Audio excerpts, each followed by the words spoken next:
Yang kami hormati Ketua RT 47 dan seluruh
Hadirin yang sama-sama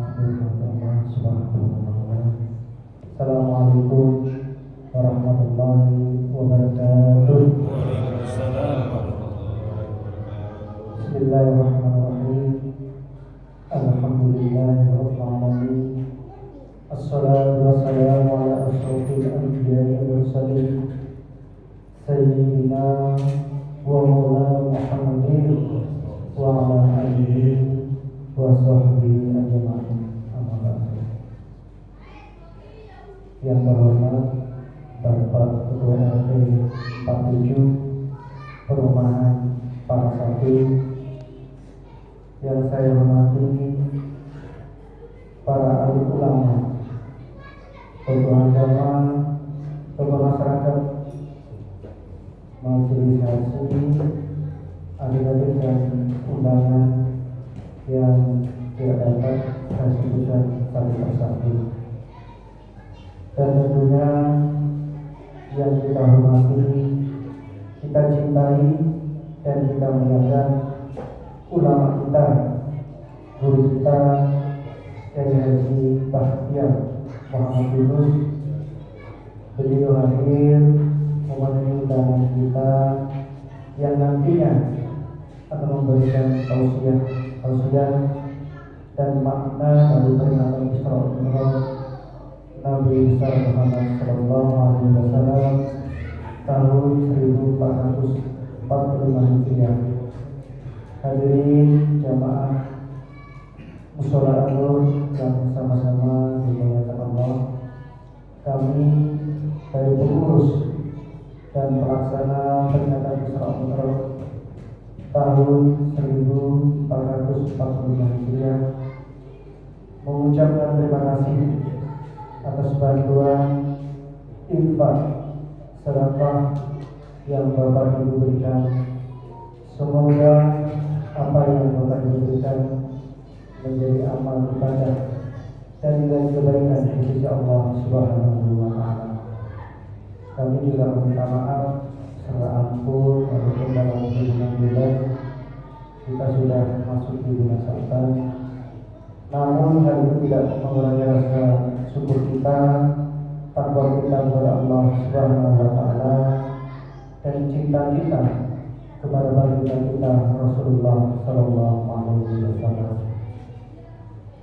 Dan mohon maaf apabila selama dalam pelaksanaan kegiatan ini ada sesuatu hal yang tidak berkenan. Semoga acara ini berjalan lancar dan mendapat ridha dari Allah Subhanahu wa Ta'ala. Demikian yang dapat saya sampaikan saat ini. Wabillahi taufiq wal hidayah.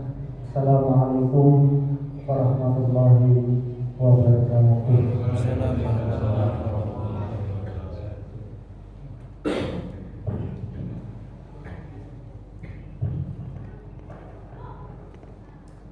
Kami ucapkan terima kasih kepada Bapak Teman atas sambutannya. Acara selanjutnya ke acara kita,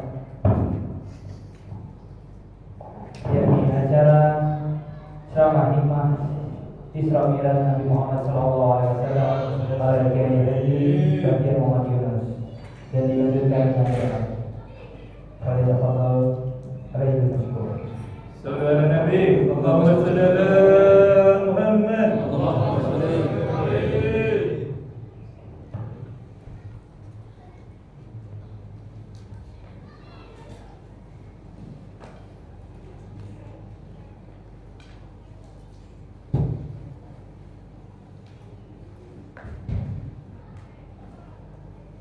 Assalamualaikum warahmatullahi wabarakatuh.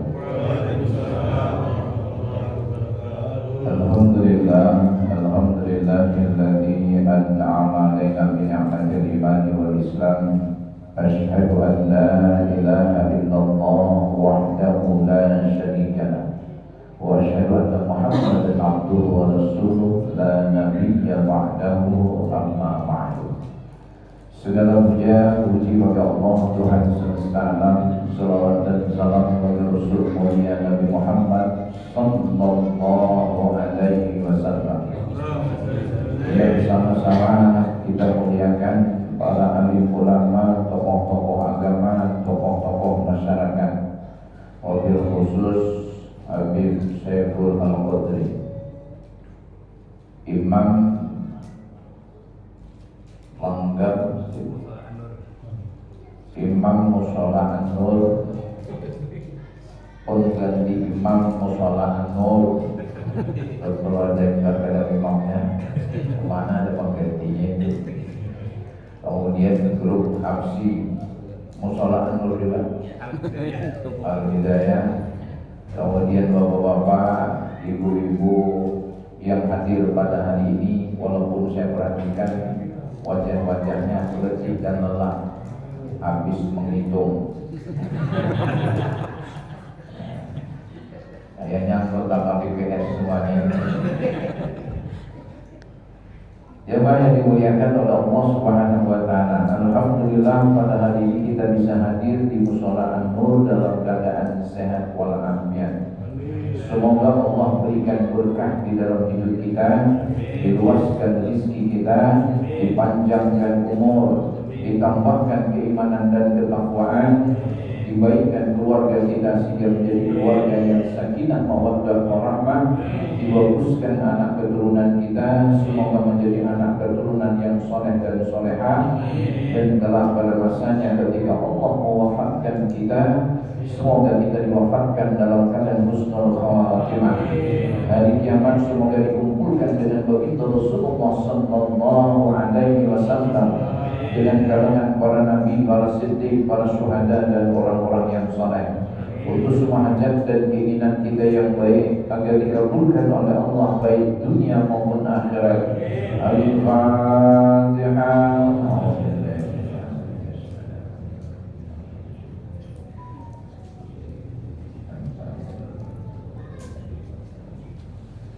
Jemaah yang dimuliakan oleh Allah Subhanahu wa taala. Insya Allah sampai jam 10 kita selesai. Kenapa Pak Ustadz? Saya perhatikan dia ini agak mengantuk sedikit. Karena kepala-kepalanya berat-berat kelihatannya itu. Walaupun saya ada waktu sampai setengah 11, tapi cukup sampai jam 10 sebab saya perhatikan kekuatan dia mendengarkan ceramah sampai jam 10. Pak Ustadz itu bisa memperhatikan orang yang diceramahi, mana yang asam lambungnya kambuh itu kelihatan. Mukanya sudah masam-masam berarti asam lambungnya kambuh itu. Berarti berhentilah kita berceramah itu. Jemaah yang dimuliakan oleh Allah Subhanahu wa taala. Peristiwa Isra dan Mi'raj ini adalah peristiwa yang luar biasa, peristiwa ilmiah, masuk akal, masuk logika, bisa dibuktikan secara akal dan logika. Sesuatu dikatakan benar apabila ada dalil. Maka setiap mahasiswa membuat skripsi itu harus ada footnote. Bila tidak ada footnote, ditolak sama dosennya. Kenapa? Tidak ada dasar dia mengambil kalau itu tidak ilmiah karangannya tersebut. Tulisannya tidak ilmiah. Kenapa tidak ilmiah? Tidak ada sandaran dia mengambilnya dari mana. Maka ayat ini, peristiwa Isra dan Mi'raj itu bisa dibuktikan baik secara dalil naqli maupun secara dalil akli. Secara dalil naqli tidak ada dalil, tidak ada dasar yang lebih bagus pengambilannya kecuali Al-Quran dan Sunnah. Sebab Al-Quran dan Sunnah itu buatan Allah Subhanahu wa taala. Sebab baginda Rasul pun menyampaikan sesuatu, wa may yantiqu 'anil hawa in huwa illa wahyu yuha. Baginda Rasul tidak berbicara qaulun fi'lun wa taqrirun, itu semua wahyu yang Allah ilhamkan kepada beliau. Kalau begitu itu langsung dari Allah. Maka tidak ada sumber yang lebih bagus kecuali sumbernya adalah dari Allah. Kalau karangan manusia, itu namanya manusia, banyak hilaf dan salahnya. Tapi karangan Allah tidak ada salah dan hilafnya, tetap dia menzaman. Menzaman itu apa artinya? Setiap zaman masih bisa dipakai ayat itu. Tidak ada yang harus bahasa orang lain ada luasa, expired, tidak ada. Ayat Al-Quran tidak ada yang expired. Yang expired itu manusia. Akal manusia expired, bukan hanya expired aja, dimasukkan ke dalam peti es, mati orang itu.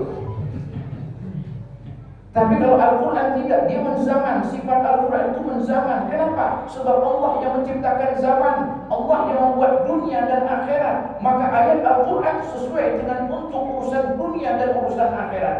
Maka tidak ada pengambilan dan ilmu yang lebih bagus daripada Al-Quran dan Sunnah. Maka dalil yang pertama adalah dalil naqli, Al-Quran dan Sunnah. Apa bunyinya? Sudah dibacakan Qori. Tidak perlu sewa jalan lagi untuk menghemat waktu. Ya kan sudah dimatakan tadi.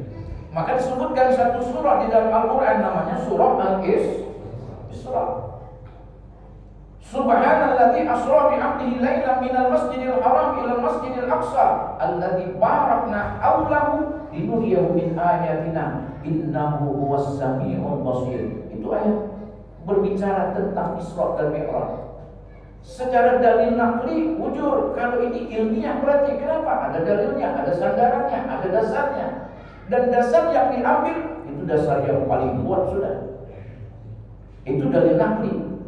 Sekarang dalil akli, bisakah dibuktikan secara akal peristiwa Isra dan Mi'raj itu ada? Gampang membuktikan. Kecil seujung buku aja membuktikannya itu.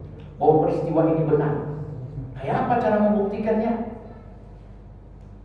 Kalau orang berangkat ke Arab Saudi naik pesawat, itu cukup berangkat 10 jam sampai. Kalau pesawatnya tidak mogok di tengah jalan, kamu mogok di atas sana, selesai itu. Kalau sampai ke Arab Saudi itu, sampai ke Abdul Hasan. 10 jam pulang pergi, berapa kecepatan pesawat terbang? Biar pernah lihat kan kecepatan pesawat terbang? Berapa? 600 itu agak lambat. 800, 900. Kenapa Pak Ustaz tahu 900? Sebab saya begitu berangkat umroh saya perhatikan berapa kekencangan pesawat ini. 900 km per jam, 900 lebih, hampir 1000 kadang-kadang. Itu cobanya naik motor Pak ke Balikpapan dengan kecepatan 900 km per jam. 3 rangka aja biar sampai ke Balikpapan. Artinya apa? Dengan begitu cepatnya terbang pesawat membawa kita sampai ke Arab Saudi 10 jam, balik lagi 10 jam. Itu kalau pesawat bisa memberangkatkan kita, masa Allah tidak sambung? Memang terhebat pesawat kan terhebat Allah. Masuk akal kan? Baik, saya buktikan yang kedua. Manusia ini kalau ada dibuktikan orang akal, bucil orang itu. Tidak masuk akal. Kecuali dia kada punya akal. Ini kalau sudah diceramah begini, tidak masuk akalnya. Memang kada punya akal orang itu. Bekicot itu tidak mungkin sampai Balikpapan 1 jam setengah. Akal yang waras menolak. Kalau bekicot itu berangkat sendirian sampai Balikpapan, itu 1 jam setengah. Akal menolak. Bila ada orang berkata bekicot bisa berangkat sorangan 1 jam setengah ke Balikpapan, periksa ke Selini orang itu. Selini itu ada RSJ itu, rumah sakit jiwa bermasalah orang itu. Dan mungkin dia bisa sampai Balikpapan 1 jam setengah. Sekarang ambil bekicot, masukkan kresek, ambil ransel, panggil taksi, berangkat Balikpapan lewat jalan tol 1 jam setengah tembus. Masuk akal enggak? Masuk. Nanti sampai di Balikpapan itu lepaskan bekicot, dia main-main sebentar di Bandara Sepinggan. Betul ini. Biar dia lihat bagaimana kagumnya, dia perhatikan semua Bandara Sepinggan, pesawatnya dan lain sebagainya. Biar nanti kalau dia pulang ke Musola An-Nur, dia bisa cerita dengan teman-temannya. Kan tujuannya itu. Begitu dia sudah selesai main sebentar, masukkan lagi kresek, panggil taksi, pulang sampai ke perumahan Paras 1 jam setengah. Setelah itu lepaskan dia, biar dia kumpulkan mangsa bekicot seberatan. Apa kata bekicot tadi? Wahai saudara-saudara bangsa bekicot, aku sudah sampai Balikpapan 1 jam setengah, pulang kembali 1 jam setengah dalam keadaan selamat. Apa kata bekicot yang tidak pernah berangkat tadi? Bulan 3. Kenapa? Akal bekicot itu tidak masuk akal. Apa kata bekicot yang lain? Ke pembualan bujur. Aku aja sampai ke Balikpapan 1,5 tahun belum tentu sampai. Ikam 1 jam setengah, pulang pergi 3 jam, rambut bujur ikan. Pertanyaannya, apakah bekicot sudah benar sampai ke Balikpapan? Sudah. Kenapa sudah? Kita berjalan gen. Kita yang masukkan kresek, kita yang masukkan ransel, kita yang panggil taksi, kita yang bayar taksi 1 jam setengah, pulang pergi 3 jam. Dan bekicot itu sudah melihat bandara Sepinggan. Kenapa? Karena kita lepaskan tadi untuk main-main sebentar. Dia sudah lihat pesawat, begitu dia cerita dengan teman-temannya, pesawatnya kanan bujur. Oh, terbangnya kencang bujur, banyak lagi pesawatnya. Aku lihat banyak orang di sana. Bujur yang lain, bulan juga. Padahal dia tidak pernah melihat. Si bekicot ini sudah melihat. Kenapa? Kita perjalankan. Bukankah ayatnya bunyi Subhanalladzi asra, Maha suci Allah yang telah memperjalankan. Begitu Rasul tinggal ikut. Yang membawa siapa? Allah. Kalau kita sanggup membawa bekicot begitu cepatnya, masa Allah tidak sanggup untuk memperjalankan hambanya? Kalau begitu kasus ini masuk akal. Kecuali orang kadang punya akal lagi. Maka kalau kasus ini masuk akal dan kasus ini benar, cukupkah dikatakan ketika seorang itu mengatakan ini benar lalu begitu saja dia percaya? Tidak. Percaya sesuatu harus dibuktikan bahwa dia percaya dengan sesuatu itu. Kita berkata lapar, diberikan nasi mandi. Mandi apa ini? Biryani kan mandi. Pokoknya mandi juga sebelum dipanasi mandi juga aja dong dahulu itu. Ini nasi biryani. Dia berkata lapar, kita beri nasi, dia tidak memakan. Apakah benar dia lapar? Mestinya ketika seseorang berkata lapar, begitu diberikan makanan dia makan. Begitu dia lapar. Ini dikasih makan, senyumnya. Jadi berlaparnya, bermasalah otaknya itu. Orang berkata beriman kepada peringatan Isra dan Mi'raj, percaya dengan Isra dan Mi'raj, percaya adanya Isra dan Mi'raj, lalu diperintahkan sholat, lalu dia tidak sholat. Apakah kepercayaannya masih bisa dibenarkan? Orang mestinya kalau percaya dengan Isra dan Mi'raj, begitu dipanggil datang, itu baru namanya percaya. Dikasih makan karena dia lapar, dikasih makan dia makan. Betul, berarti dia lapar. Kalau kita beriman dengan Isra dan Mi'raj, dipanggil oleh Allah, datang, itu berarti benar orangnya percaya. Tapi kalau orangnya tidak datang, itu bermasalah kepercayaan orang itu. Al-ahdul ladzi bainana wa bainahu as-shalah. Janji antara kami dan orang kafir itu adalah sholat. Faman tarakaha faqad kafara. Siapa yang meninggalkan sholat itu, maka dia sudah menjadi orang yang kafir. Dia ingkar dengan kepercayaan yang sudah dipercayanya tadi. Mestinya begitu dipanggil datang kita. Ini masjid langgar musola, begitu azan yang datang itu aja orangnya. Sampai hafal malaikat. Kata malaikat, "Gak usah tulis masuk aja kamu." Kenapa? Karena itu juga mukanya. Setor muha itu aja mukanya. Ujar malaikat, malas aku. Masuk aja kamu situ. Aku tahu sudah buat kamu seberapa. Itu kalau dilanggar musola masjid yang lain, itu jemaahnya itu aja. Kecuali di musolaanmu, baru insya Allah jemaahnya kayak itu juga. Nah itu persoalannya. Kita berkata percaya, tapi kita tidak membuktikan kepercayaan kita tadi. Kalau kita percaya Isra dan Mi'raj, dipanggil untuk Isra dan Mi'raj datang, itu baru benar kita percaya. Mestinya ketika azan berkumandang sujud kita di hadapan Allah. Karena tidak ada perintah, ini perintah, tidak ada perintah yang lebih bagus daripada perintah sholat. Karena bagusnya, karena hebatnya, karena mulianya perintah ini tidak bisa lewat malaikat Jibril. Begitu Rasul harus datang sendiri untuk mengambil perintah ini. Puasa lewat malaikat Jibril, haji lewat malaikat Jibril. Semua perintah-perintah yang lain itu lewat malaikat Jibril. Tapi begitu sholat, begitu Rasul langsung mengambil perintah ini. Kenapa? Sebab perintah ini tidak bisa diwakilkan. Orang tidak sanggup puasa, dia boleh bayar fidyah. Orang tidak sanggup berzakat, tidak usah berzakat. Orang yang tidak sanggup berhaji, tidak usah haji. Tapi orang yang tidak sanggup sholat, tidak sanggup sholat. Bila tidak sanggup berdiri, duduk. Bila tidak sanggup duduk, baring. Bila tidak sanggup baring, isyarat. Bila tidak sanggup isyarat, sholatkan. Mati orang itu. Betul. Maka kita jangan sungguh meninggal baru kita sholat. Dulu sahabat ketika tidak muncul di masjid, apa sebab? Meninggal orangnya. Orang sekarang baru muncul di masjid, apa sebabnya? Meninggal dulu orangnya. Cuma beda kasusnya. Sahabat begitu meninggal, orangnya tidak terlihat di masjid. Orang sekarang begitu meninggal, baru kelihatan di masjid. Ujian malaikat siapa itu?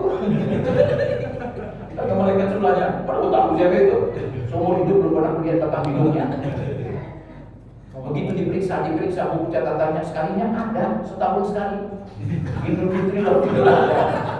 Duluan lagi datangnya ngaplingkan tempat. Itu saya perhatikan ibu-ibu di tempat lain. Itu begitu jam 6 lewat, itu sajadahnya sudah ada di dalam, orangnya belum datang. Itu saya lihat di masjid tempat lain. Di sini sama juga. Ngaplingkan dulu tempatnya di depan. Yang paling hebat ibu-ibu itu bukan hanya ngapling di depan kipas angin pulang. Itu sajadahnya sudah ditaruh itu. Yang naruh siapa? Anaknya. Mamanya di rumah gitu. Itu saya perhatikan di masjid dan langgar musola yang lain. Kalau di sini insya Allah. Itu suaminya siapa itu? Sama katanya. Tidak menghargai istrinya tuan sekali. Oh lebih parah di sini. Oh. Kadang-kadang kosong sholatnya. Bagus juga. Apa nggak dijual aja sekalian musola itu? Itu buat tempat acara mantenan aja. Ramai itu. Ya mah ya. Ini nambah-nambah ini berdua. Kayaknya kompak ini berdua. Ya mah jadi dimuliakan oleh Allah Subhanahu wa taala. Ini sholat kadang Allah diwakilkan. Nggak bisa sholat tidak ada keringanan. Kalau begitu bagaimana? Nggak ada orang tidak sholat lalu dalam ceritanya dia bisa masuk surga. Kalau ada guru mengajarkan tidak usah sholat, bayar 5 juta dijamin masuk surga. Enak aja dia kaplingkannya surga. 5 juta lagi harga kaplingannya. Ada itu gurunya sampai terseberang itu. Jangan-jangan berdua aja ikut. Jangan percaya, nggak ada itu. Nggak ada orang bisa masuk surga dengan meninggalkan sholat. Nggak ada cerita itu, bohong itu. Mana ada surga dikapling-kaplingkan? Orang melingkup di perumahan Paras ini berapa satu kapling? Satu kapling berapa Pak? 300. Masa ada surga cuma 5 juta aja? Ampun bujurnya. Diskon katanya. Ambil diskon. Nggak masuk akal. Orang di perumahan Paras saja 300 juta, masa di situ cuma 5 juta aja? Dibodohi gurunya mentah-mentah. Nanti itu bujur aja itu kaplingan bermasalah. Tanahnya tanah sengketa itu. Itu tanah pelapis itu. Begitu dia beli, indah 5 juta dibeli di dunia. Kata gurunya dijamin masuk surga. Begitu dia masuk ke dalam surga, ternyata sudah ada kita. Di mana? Ini kalau dengan aku udah legal. Sembarangan aja. Tapi guruku jual. Guru yang mana yang menjual? Aku nukar lawan Allah. Bukan mau menegur. Yang punya kaplingan itu Allah, bukannya lawan Allah. Kenapa nukar lawan guru itu? 5 juta lagi. Masuk akal lah kira-kira. Ada lagi ajarannya cukup bersedekah. Nggak usah sholat. Sedekah aja, nanti hari apa ngumpul. Datang gurunya dari Banjar. Ini lebih awal lagi.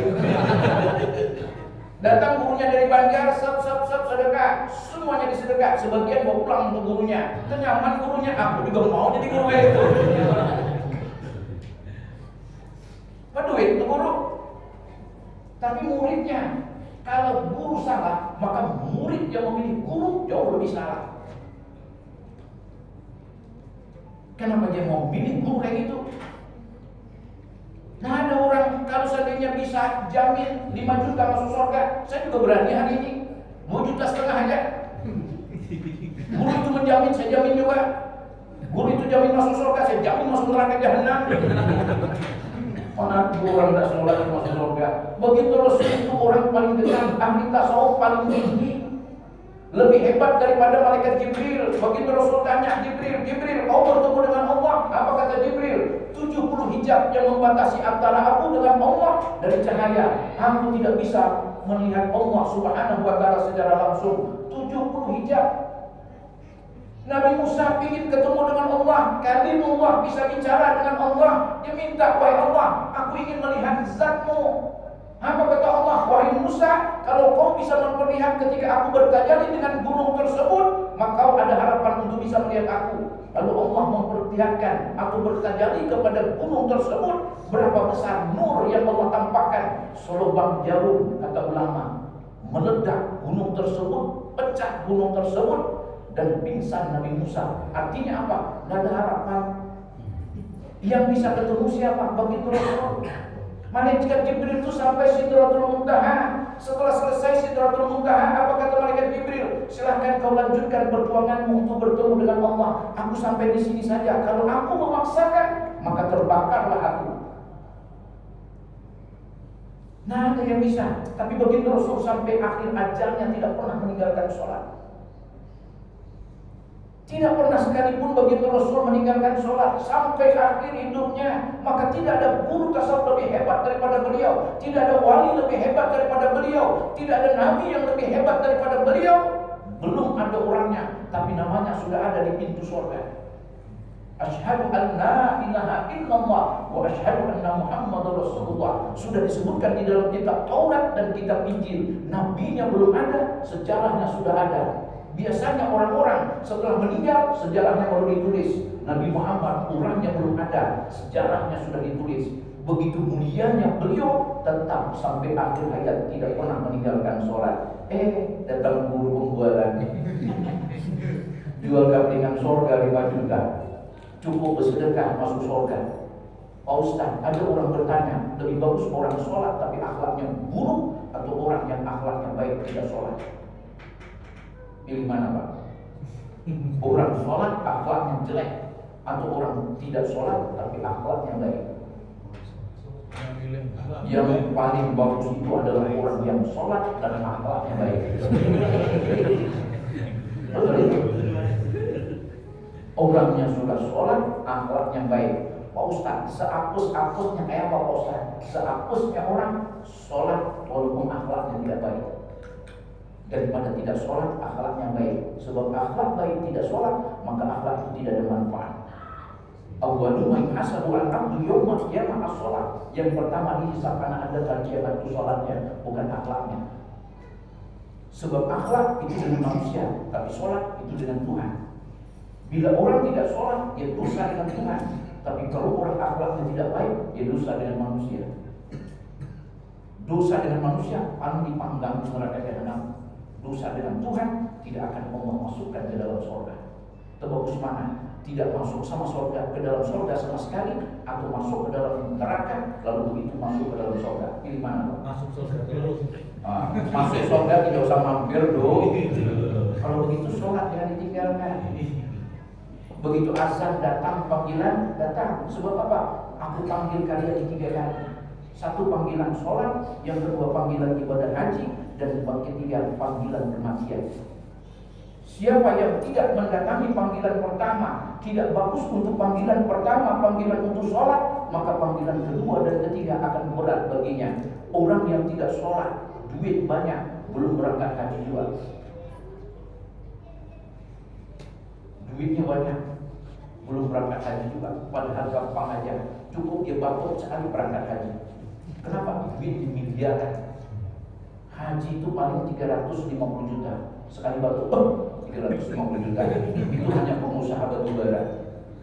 Amun pengusaha batu bara, kalau batu bara 350 juta. Kalau kita ke batuk-batuk belum ada 1 juta pun.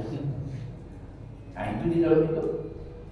Jangan pernah percaya dengan orang yang meninggalkan sholat. Dia sedang mendustai bukan hanya orang lain, termasuk dirinya sendiri. Tidak ada orang meninggalkan sholat bisa masuk surga walaupun akhlaknya baik. Sholat dulu baru di atasnya akhlak. Inna sholata tanha anil fahsya'i wal munkar. Sholat ini baru mencegah perbuatan keji dan munkar, akhlaknya.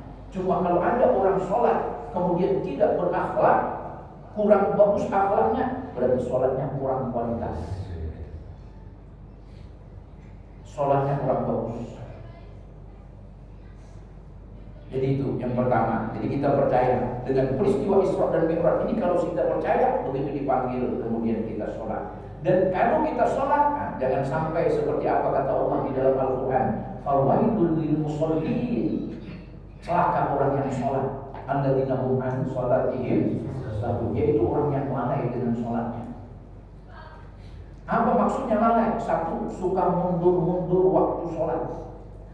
Ini biasanya bapak-bapak yang suka mundur-mundur waktu sholat sambil goreng ikan, bapak-bapak. Sambil cuci baju, ini suka mundur-mundur sholat. Kenapa ibu itu? Mengakui gak bu? Kalau begitu tak apa-apa. Kalau itu jatah ibu itu memang sudah. Mohon maaf Pak Ustaz, kami bukan bapak-bapak katanya. Itu jangan tunda-tunda waktu. Allah tak suka. Apa yang paling disukai oleh Allah pekerjaan as-shalatu ala waqtiha, sholat tepat waktu. Artinya apa?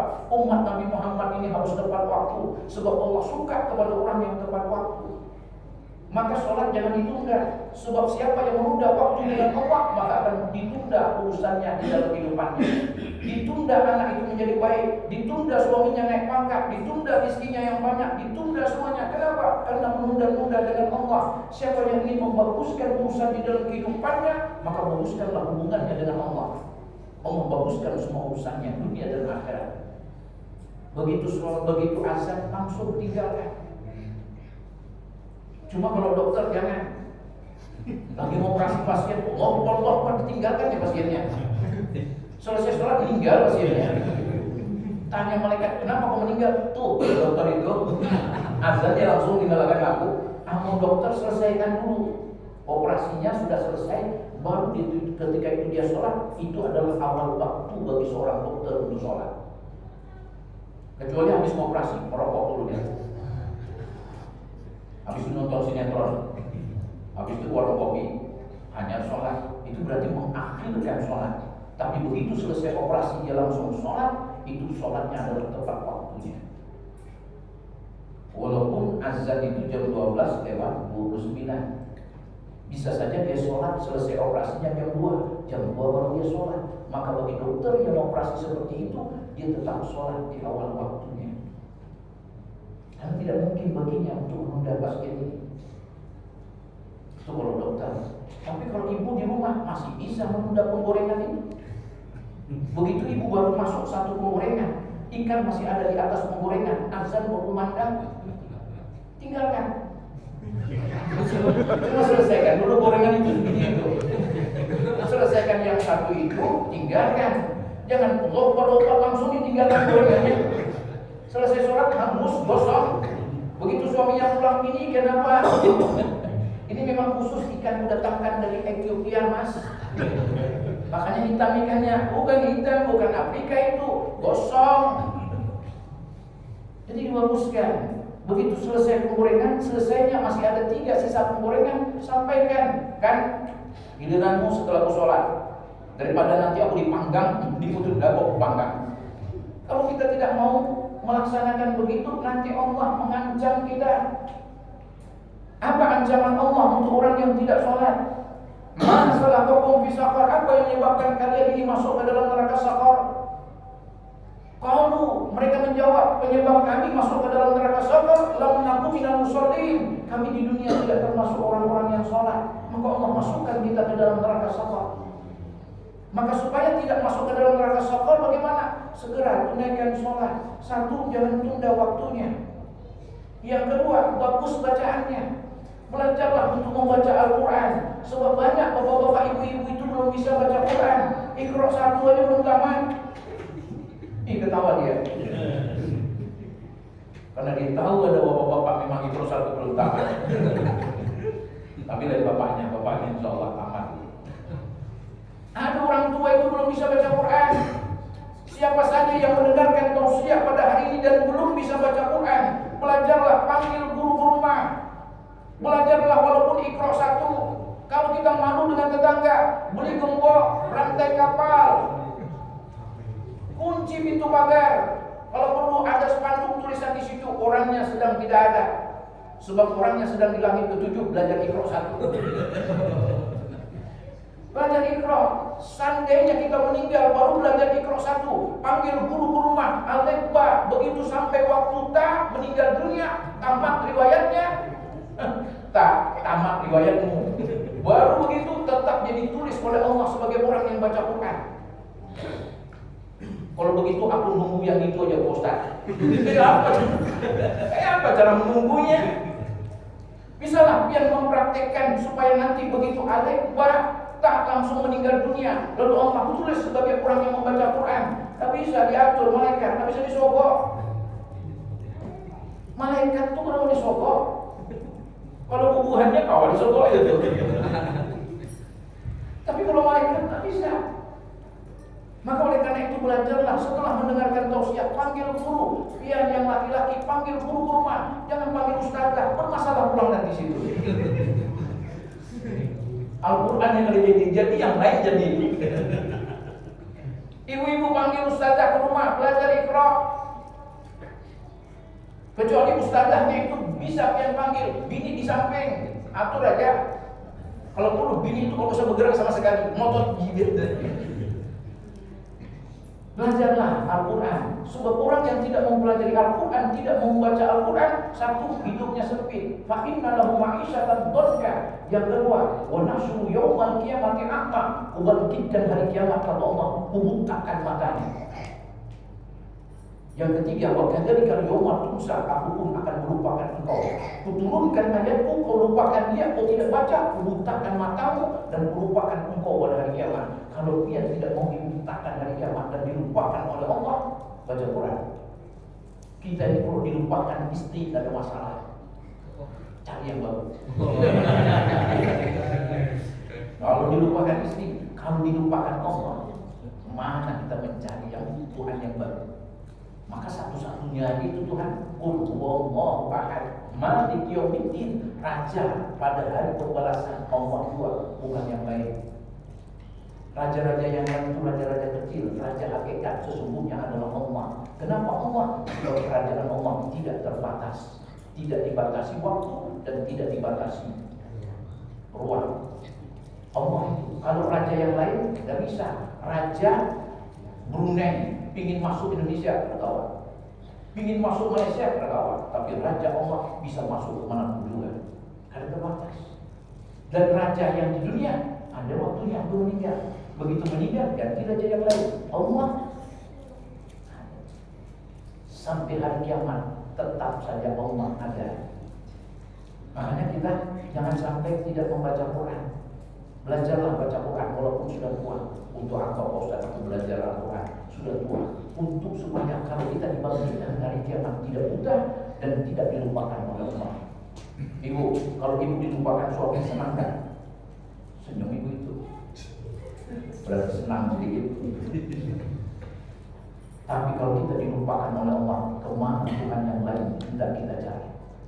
Padahal Allah hanya satu-satunya saja pada hari kiamat itu. Tidak ada Tuhan yang lain. Raja yang hebat di atas dunia, Fir'aun, tidak ada harganya di mata Allah semasa di mata Allah Subhanahu wa Ta'ala. Tinggal 7 menit lagi. Jemaah dimuliakan banget. Ini jam 10 lagi.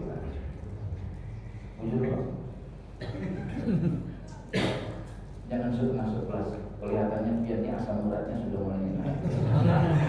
Asam lambung. Biasanya orang kalau dengar ceramah 2 asam. Satu asam lambung, yang kedua asam urat. Asam lambung naik, kelihatan wajahnya sudah mulai mual-mual kelihatannya. Namun asam urat 12 kali diganti batis sudah. Naik kanan turun kiri, naik kiri turun kanan kiri. Yang terakhir turun.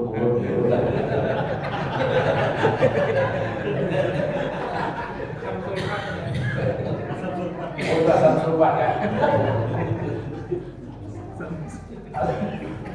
Ini penghinaan ini asam sulfat. Nah itu dia. Jadi bagus dari dalam hidup. Ini yang kedua, baca Quran dibaguskan, bacaan sholat itu dibaguskan. Yang ketiga apa? Gerakannya bagus, jangan malas. Kita sholat dalam keadaan malas, kita sholat dalam keadaan bagus. Intinya kita sholat juga, mending kita sholat bagus saja. Daripada kita sholat malas, tetap sholat juga kalau tidak dihitung, mending kita sholat bagus saja. Makanya sholat yang malas itu disinggalkan aja. Allah Akbar. Kakinya kayak gini lagi kayak nantang perang aja. Allah, itu malaikat begitu dia jongkok kalau bisa ditendang masuk ke neraka. Ini sholat takbir, sholat kali. Sholat tak berkualitas, tak bermutu sama sekali. Bergeraklah dengan bagus. Paling tidak, ini kita berdiri ini untuk apa? Untuk senang. untuk senang, tapi jangan dia niatkan untuk senang. Niatkan untuk Allah. Cuma ini pengaruhnya untuk efek apa? Tulang belakang kita bagus. Maka supaya tulang belakang kita bagus, supaya sirkulasi darah kita bagus, supaya hormon tubuh kita bagus, bagaimana? Sempurnakan gerakan. Sebab gerakan itu semua berfungsi untuk kesehatan tubuh manusia. Sudah diteliti oleh ahli kesehatan, tidak ada pergerakan apakah senam ataupun yang lainnya lebih bagus daripada sholat. Sebab di dalam sholat bukan hanya fisik, rohani juga ikut, khusyuk juga ada di dalamnya. Orang senam apa namanya, yoga kan, diam aja, apa itu? Semendikan siapa itu? Semendikan diam aja, konsentrasi aja, jasadnya tidak bergerak. Rohani aja yang bergerak. Itu kalau bahasanya kuntilanak itu. Olahraga kuntilanak kayak gitu. Olahraga kuntilanak apa? Rohaninya ada, jasmaninya ada enggak? Ada lagi orang, ada bergerak sama sekali. Mati dia. Ruhnya ada sudah kepada Allah, tapi orangnya mati. Tapi sholat enggak? Jasmani dan rohani. Jasmani yang bergerak, rohani bergerak. Makanya Isra dan Mi'raj. Isra itu gerakan. Apa gerakan? Bacaan dan gerakan sholat. Mi'raj itu apa? Naik hati untuk mengantarkan Isra ini sampai kepada Allah, untuk mengantarkan bacaan dan gerakan sholat yang bagus untuk sampai kepada Allah. Dia butuh hati, konsentrasi, khusyuk. Maka di dalam sholat dua hal, jasmani bergerak, rohani bergerak. Itulah olahraga yang paling sempurna. Cuma disesuaikan. Dia diikut ada pembimbing senam, gerakannya bagus, dia sembarangan aja. Mana bisa sehat? Kenapa Pak Ustaz? Aku sabar hari ikut senam, tapi kenapa garing terus? Kenapa mau kada garing? Umpat senam kada beres. Orang senamnya budur, SKG, senam kesehatan jas. Ini sembarangan aja. Kayak mau sehat, tambah sakit, bujur. Kenapa? Tidak sesuai dengan instruksinya. Maka kalau kita ingin sholat yang berkualitas bagus, gerakannya bagus juga, bacaan sudah bagus, gerakannya bagus, supaya tidak celaka dengan sholat. Yang keempat apa? Khusyuknya bagus. Ini sholat bukan khusyuk lawan Allah. Allahu Akbar. Bismillahirrahmanirrahim. Ini sholat subuh nih. Bismillahirrahmanirrahim. Nanti sholat dan mi'raj di musola Nur. Alhamdulillahirrahmanirrahim. Apa nasi yang bawa nasi kotak atau bawa kira-kira? Alhamdulillahirrahmanirrahim. Amun ayam kayaknya semuaan orang tuh ayam semuaan kayaknya itu. Iya kan aku dua, iya kan nasta'in kayaknya yang agak-agak enak sedikit lah. Ihdinas siratal mustaqim. Apalah kira-kira? Ayam itu kan apa-apa nasi padang kira-kira. Siratal ladzina an'amta 'alaihim. Nasi. Di dalam sholat ketemu dengan nasi. Jadi di dalam sholat dia cari lauk untuk diantarkan ke masjid dalam gerakan Nur. Nanti pada waktu peristiwa Isra dan Mi'raj, maka jadilah kota itu macam-macam tuh. Hasil pemikiran sholat subuh itu.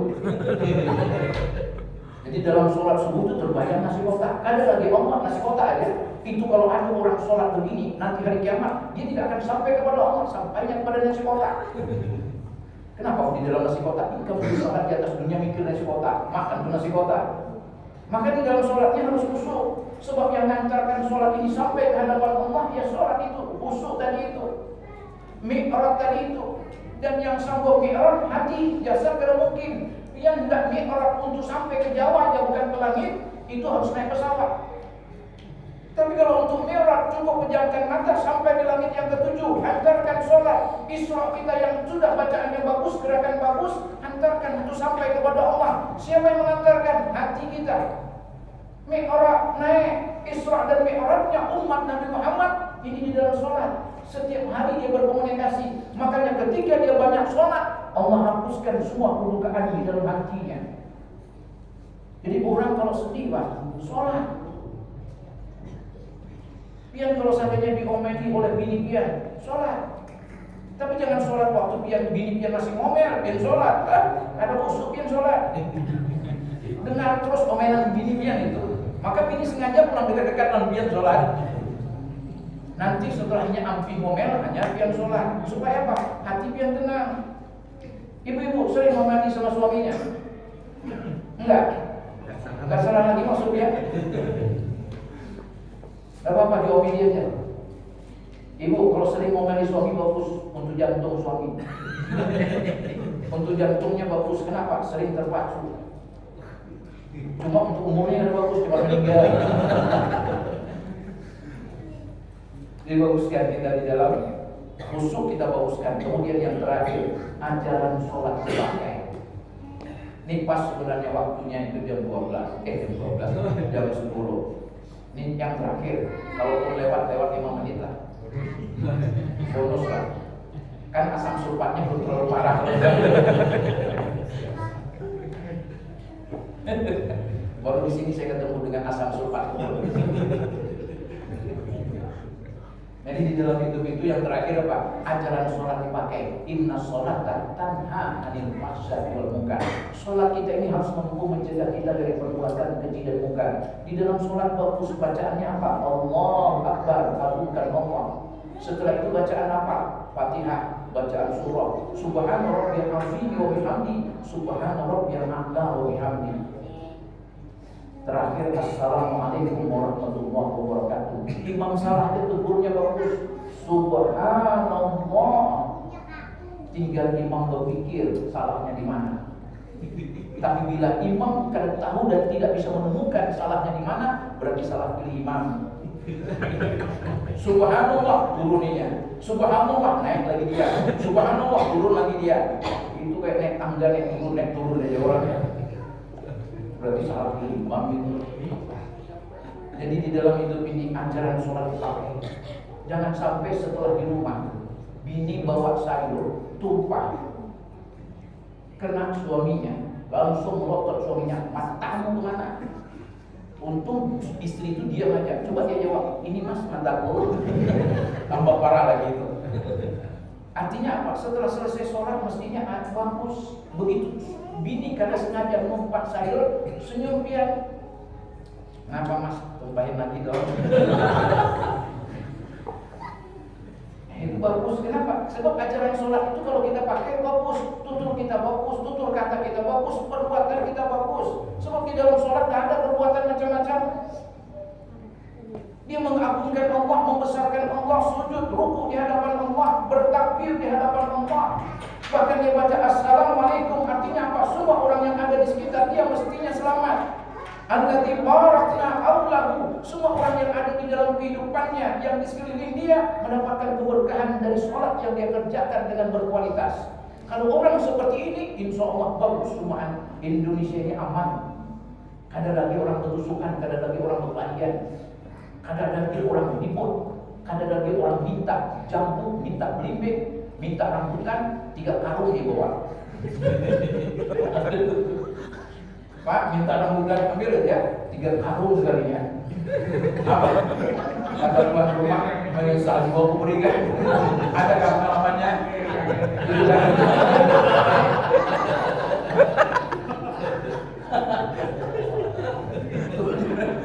Ujar tuan rumah, aku kira dia minta resek aja 3 karung, tapi aku sudah berpada iya ke depan saya. Diam saja. Itu kalau orang sudah sholatnya bagus, insya Allah bagus ucapan dan bagus perbuatan.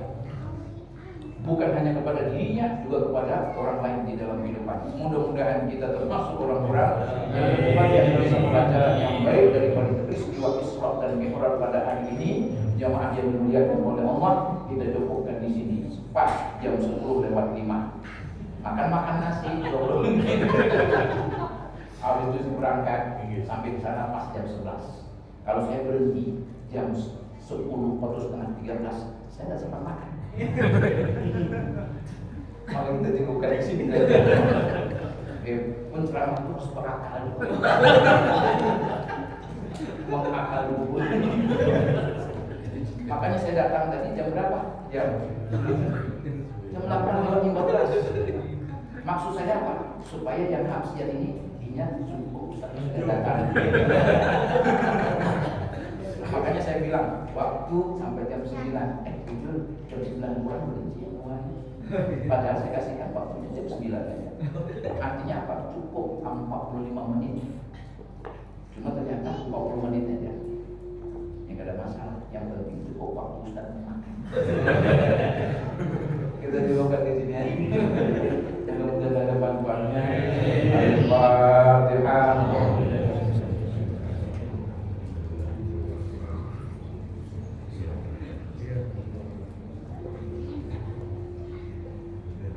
أعوذ بالله من الشيطان الرجيم بسم الله الرحمن الرحيم الحمد لله رب العالمين حمدا شكرا حمدا نعيما حمدا يوافي نعمه ويكفي مزيدا يا ربنا لك الحمد كما ينبغي لجلال وجهك وعظيم سلطانك اللهم صل وسلم على سيدنا محمد صلى الله عليه وسلم ربنا آمنا فاغفر لنا وارحمنا وأنت خير الراحمين اللهم إنك عفو كريم تحب العفو فاعف عنا يا كريم وعلى والدينا وعن جميع المسلمين والمسلمات والمؤمنين والمؤمنات برحمتك يا ارحم الراحمين اللهم نور قلوبنا وابصارنا بنور هدايتك كما نور الارض بنور شمسك بقومك ابدا ابدا ربنا آتنا في الدنيا حسنة وفي الآخرة حسنة وقنا عذاب النار سبحان ربك رب العزة عما يصفون والسلام على المرسلين والحمد لله رب العالمين سبحان الله وبحمدك أشهد أن لا إله إلا أنت أستغفرك وأتوب إليك بالتوفيق والهداية ثم السلام عليكم ورحمة الله وبركاته.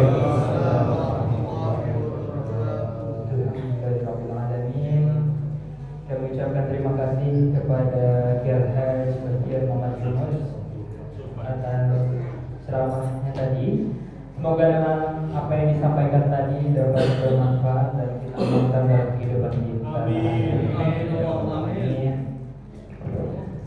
Acara yang terakhir penutup. Marilah kita tutup acara kita pada pagi yang berbahagia ini dengan bersama baca Alhamdulillah. Dan doa kepada majelis. Subhanallah wa bihamdika asyhadu an la ilaha illa anta